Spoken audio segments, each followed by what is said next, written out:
Awesome, that's awesome. I do too.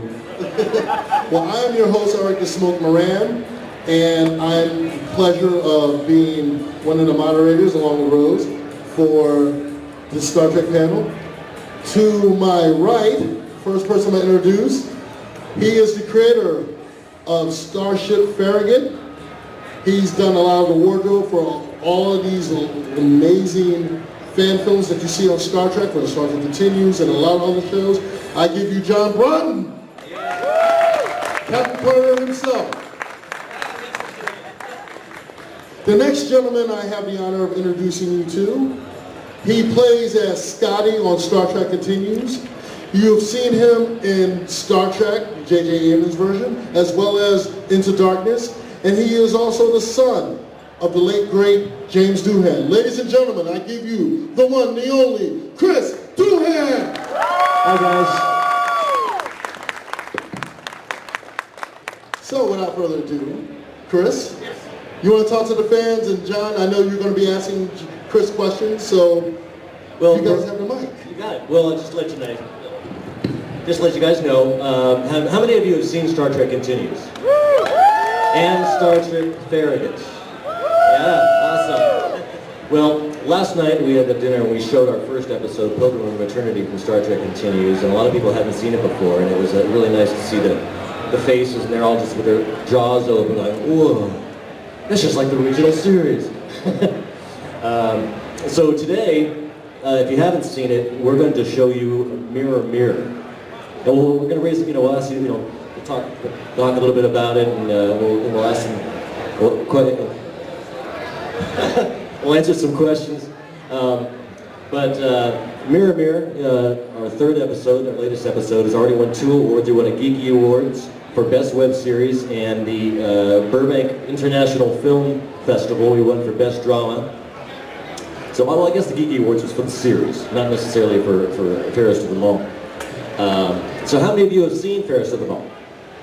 Oh, we got a couple. All right. So that's good. We got a fresh audience here. I love it, a fresh audience. Johnny, what was it? Sure, I'm with Starship Farragut. Starship Farragut, if you're not familiar with it, it's essentially classic Trek now. It's got a different crew, different ship, different adventures. Instead of Kirk, Spock, and McCoy, it's Carter, Tackett, and Smithfield.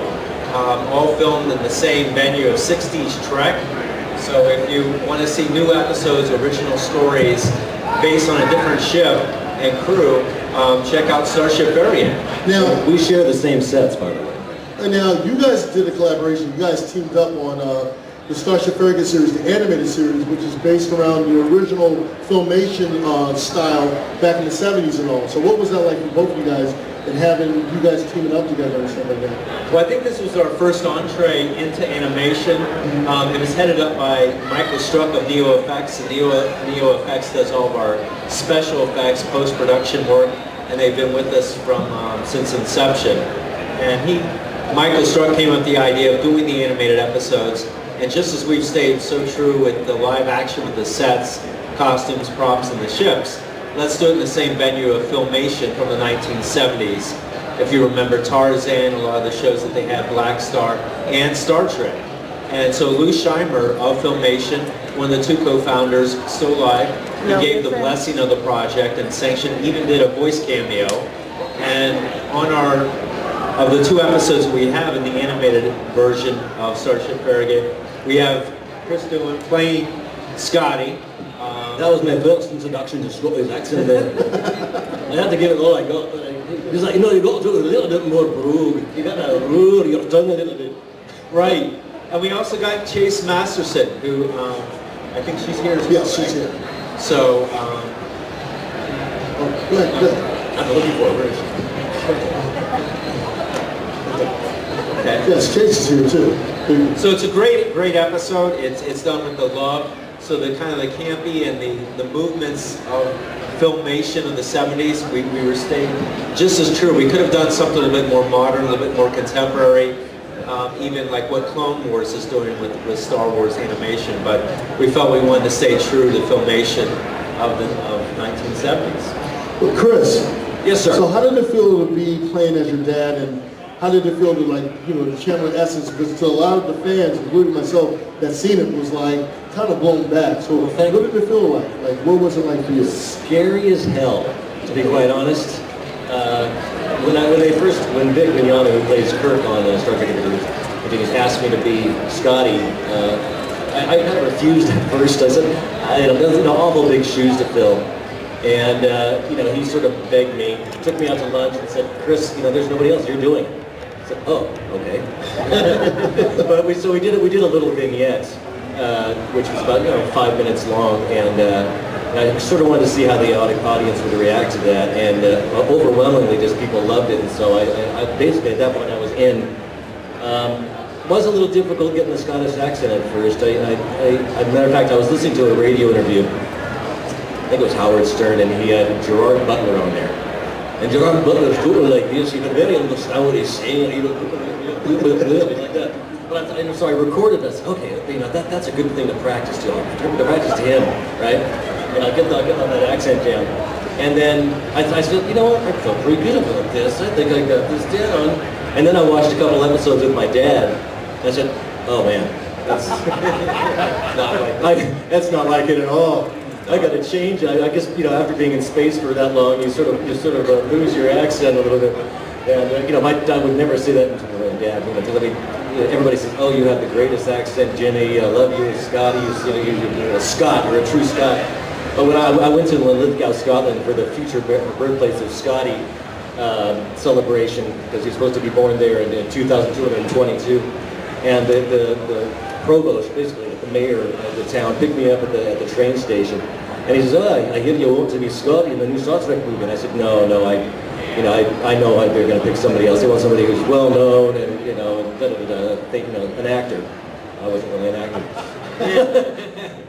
and he says, "Well, how are you with the Scottish accent?" I said, "Oh, my accent is terrible." He goes, "Then you'd be perfect. Your dad's was terrible."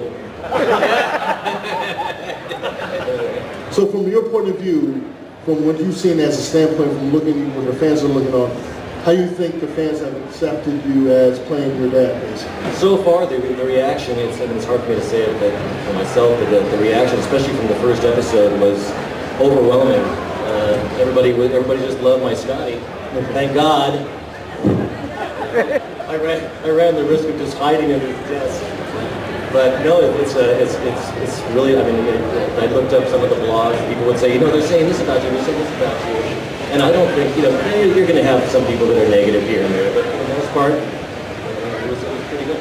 So from a fan's point of view, from people that are fans or watching both series from Farragut and for Star Trek Continues, for the set, let the fans know what is it like being on those sets, the original sets, because I know it has to be surreal for you, for both of you guys, to work on the sets like that, to give the audience an idea of what it's like for both of you guys to experience being in the captain's chair, being, there and experiencing what we all grew up on, watching it, and you're seeing it in your face, and you're like, oh my God, I'm here on the set.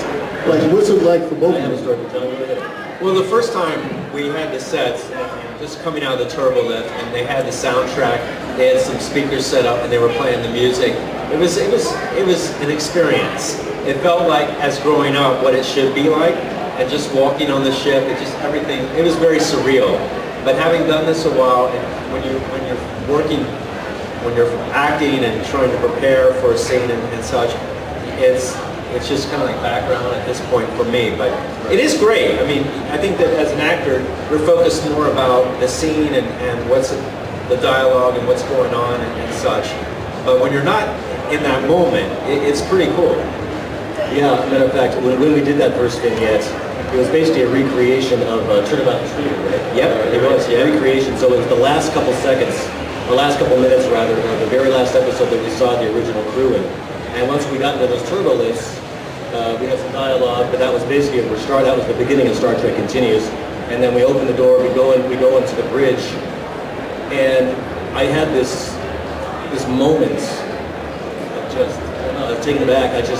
Literally, they walked open, and Scotty went to this Scotty station, and I just said, you know what, guys, this is too weird, because I was experiencing the exact same thing. And these productions are high-value productions. We're talking the lighting, the crew. It's a very professional production. So basically, I was looking at the same thing my dad was many, many years back. And I was doing what my dad did. And it freaked me out a bit. I forgot my lines. You were there, you probably remember that. Forgot my lines. I just need a minute, guys. This is too weird. But now, now it's comfortable. I'm enjoying it. And when I was a kid, I got to run around those sets. So it's you know when you go back to your elementary school and it looks tiny? Yes. You know? I remember these buildings being massive. That's sort of the way I felt when I first saw this too, because these sets are the reproduction. They're exact, pretty much exact to their specification. So I had that moment where everything seems so small. But other than that, it was amazing. So what would you say the most hardest thing on doing the series, both for Farragut and for Star Trek Continues? What has been the most difficult or the most trying thing for you guys as far as being on the sets, making sure you're staying as accurate as possible?